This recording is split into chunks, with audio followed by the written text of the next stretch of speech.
we're going to talk about it. We're going to talk about the tank. Okay, so we're kind of doing this one live, but not live, but kind of live, because I was just looking at it and I decided this is something that I want to talk through with you all. And yeah, that's what I'm just recording basically after I just found it. I put on a shirt, I turn the lights on, but that's all the preparation you're getting. Yeah, I was just kind of running through my top 5 and preparing to talk to you all about who's in my top 5. And I noticed that really I'm listing the same players that are currently in Dynasty League ADP's current rookie top 5 at the running back position, which isn't always true.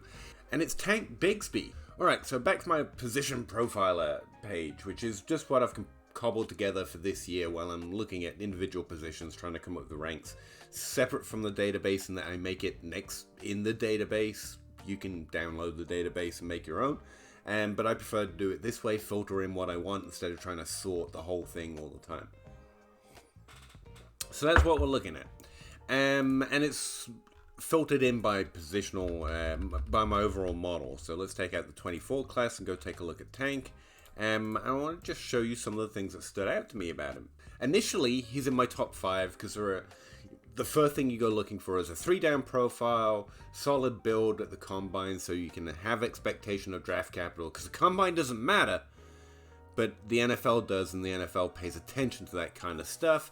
And there are several players that clearly jump off the page with that already on the skill set and filters down the list entirely. And then you go looking for players that performed pretty well at a pretty high drafted conference, and that creates an even smaller filter group, and Tank easily filters into that group for me. And in fact, this is the one with fewer warts. That's what my first initial evaluation, the first notes I put in my rank sheet for the 2023 class up on Patreon, was he has this target share, he has this adjusted yards per team attempt. This is a stat I primarily look at when looking at the running back position. I primarily go through best year as well. And Tank ticked most of the main boxes, but he did have a slightly low yards per team attempt, or adjusted yards per team attempt. But looking at his conference average, it looked fine, but I wanted to dig in a little bit more. And coming back to it now, and I've actually become increasingly interested in the players. Scoring very well in my model and looking overall good, except for this adjusted yards per team attempt, which you notice is noticeably less. His best year is 1.7. The average for those who have top 12 seasons is 2.6, which you can see at the top, not that it matters. And it does have, some correlation to fantasy success just in and of itself. Which is not always true, so there we go. Anyway, so that's what I know about him. I know in his best year he had 36% of the rushing attempts, which is definitely below average. You're expecting to see a bell cow workload. You want it to be up there around the 50%, just like in the NFL. To be honest with you, his elusiveness rating is also slightly below average. You notice the average is 96 and his is at 93, which isn't bad, it's fine. But it's a similar story with his yards after contact per attempt, which is another PFF metric that I've started to like to look at for the running back position. So, okay, the first thing is he is below the hit average and below his conference average, but again, it's Auburn and the SEC, and the SEC doesn't actually really have high expectations for running backs when you're comparing them to other conferences. So here's a tab I've been looking at, or a tab I'm using to illustrate some of the things I look at, because this is just too stationary for me. Yards per team attempt of running backs who have gone on to be successes from that conference is noticeably lower. This is one of the reasons, or one of the many consequences of between conference adjustments not being very good in models, or not being a great way of profiling in and of themselves. You can consider them for something like this. His average being lower than, say, the other top 5 running backs in your favorite top 5 running back list for this class isn't as bad as if he was coming from one of these other conferences. Now, that's not necessarily because the SEC is terrible. It's just one of those things that conference adjustments for individual stats don't rate very well. And just know that just because he's playing in the SEC and he's slightly below average for hits, it disturbs me less than if he was playing for another conference, and that's as far as I'm taking conference adjustments, just being aware of the overall averages for that place. He's 39% of the team's overall rushing attempts right off the rip. He's running back 1 in points per game for the team. Notice he's also playing with someone called Bo Nix, who's drafted in 2022. I don't know that quarterback, but I do know that he's 28% of the rushing attempts, so that lower 29% kind of makes a lot of sense. And when you're playing with a rushing quarterback, in this second year, he actually took over more of the rushing attempts from Bo Nix, possibly because Bo Nix only played 10 games. There might have been some level of injury there. I haven't gone that far into it, but in that absence, the running back 2 still only gets about 20% of the team's overall opportunity, but Tank, Mr. Bigsby, jumps up to 51%, which is more, you'll note. So he gets more of a workload, probably because of the quarterback situation. And it's also interesting that he's playing in that. That's a situation with a lot of the NFL teams right now, and there's always an on-running debate of if the running quarterback helps or hurts. And it seems to be situational or player dependent. Third year, he goes back down because of Robbie Ashford, who seems to be much more prevalent in the rushing game even than Bo Nix was in his first year. And he goes back down to something like what he was before, but he still has 36% of the team's overall rushing opportunity, 26% of the team's overall opportunities, so targets and rushing attempts. And still popping up like 46. Sorry, you can't see because my big old head. Let me 46 and 40% of the team's overall rushing yards and rushing touchdowns. All right. Next thing that interests me is what does his performance do at different levels of volume? Because the other thing that I put in my initial notes is Tank has lower volume. Like on a per attempt basis, because he's playing with rushing quarterbacks and consistent running back 2, no matter who it is, getting 20% of the opportunities, probably scheme and team fit, you could blame that on.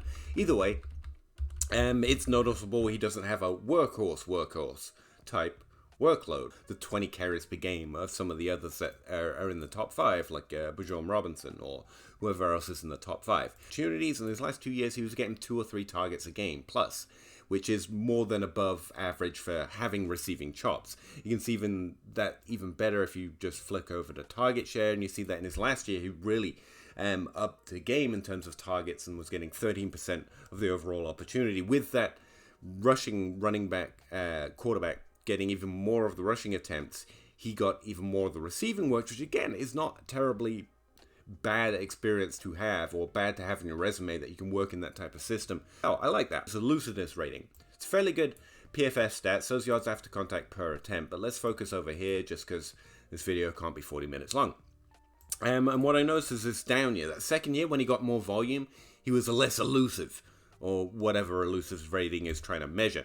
And that's where this little table comes in. I wanted to just check some of my priors, and yeah, the typical efficiency metrics is true.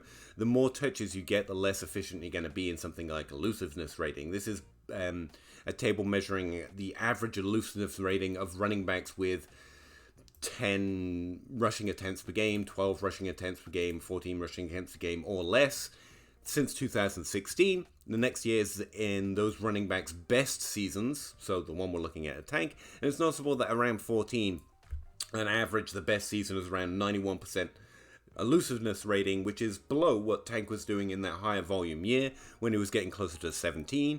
The average with that kind of volume is around 85.